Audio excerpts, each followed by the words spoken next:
26 नवंबर 2008 रात के 9:20 मुंबई जल रही थी और भारत के सबसे ताकतवर कमांडो मानेसर में बैठे एक इंतजार कर रहे थे। ये इंतजार सिर्फ घंटों का नहीं था, ये एक ऐसी खामोशी थी जिसने सैकड़ों जिंदगियों को हमेशा के लिए बदल दिया। आज हम उस रात की उस परत को उठाएंगे जिसे अब तक किसी ने ठीक से नहीं देखा।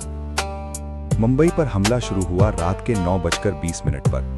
ताज hotel, Oberoi, Chhatrapati Shivaji terminus, Nariman house, एक साथ कई जगहों पर गोलियां चल रही थीं। लोग भाग रहे थे, चीखें थीं, खून था और दुनिया का सबसे बड़ा लोकतंत्र उस रात अपने ही शहर को बचाने के लिए जूझ रहा था। NSG, national security guard, Bharat की सबसे एलीट काउंटर टेररिज्म फोर्स, इन्हें ब्लैक कैट्स कहते हैं।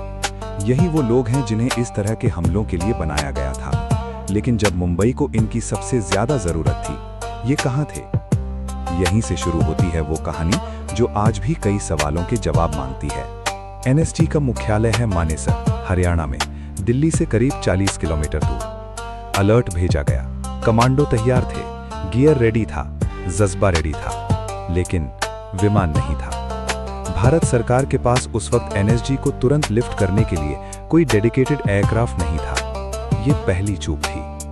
एयर इंडिया का एक कमर्शियल एयरक्राफ्ट मांगा गया, उसे अरेंज होने में वक्त लगा और जब तक वो विमान मानेसर पहुंचा, रात के 12 बज चुके थे, यानी हमले के करीब 2.5 घंटे बाद। लेकिन कहानी यहां नहीं रुकती।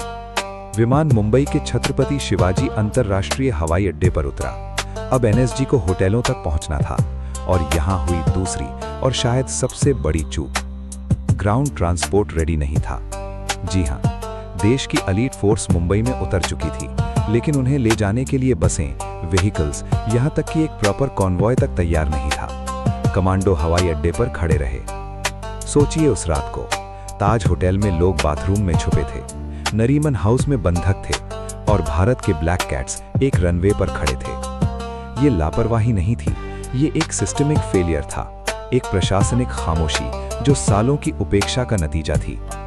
एनएसजी अंततः होटलों तक पहुंची, हमले के लगभग 8 से 10 घंटे बाद। ऑपरेशन शुरू हुआ और जब शुरू हुआ तो दुनिया ने देखा कि ये कमांडो कितने काबिल हैं। ताज को छुड़ाया गया, ओबेरॉय को क्लियर किया गया, नरीमन हाउस में ऑपरेशन चला, अजमल कसाब को जिंदा पकड़ा गया। लेकिन इतिहास के पन्नों में एक सवाल दर्ज है, अगर एनएसजी समय पर पहुंचती तो क्या होता? 2008 की कारगिल रिव्यू कमेटी की तरह 26/11 के बाद भी एक कमेटी बनी। उसने माना एनएसजी के पास डेडिकेटेड एयरक्राफ्ट होनी चाहिए, डिप्लॉयमेंट प्रोटोकॉल में सुधार होना चाहिए, स्टेट और सेंट्रल फोर्सेस के बीच कोऑर्डिनेशन का एक क्लियर स्ट्रक्चर होना चाहिए। कुछ बदला भी। आज एनएसजी के पास रीजनल हब्स हैं, मुंबई, कोलकाता, चेन्नई, हैदराबाद में। आज रिस्पॉन्स टाइम बेहतर है, लेकिन 2008 की रात जो हुआ वो हुआ। 166 लोग मारे गए, 300 से ज्यादा घायल हुए और एक देश ने अपनी आंखों से देखा कि बहादुरी और तैयारी दो अलग अलग चीजें होती हैं। हमारे कमांडो बहादुर थे, हमेशा थे, लेकिन सिस्टम उस रात उनके साथ नहीं था। यही वो सच है जो हर भारतीय को जानना चाहिए।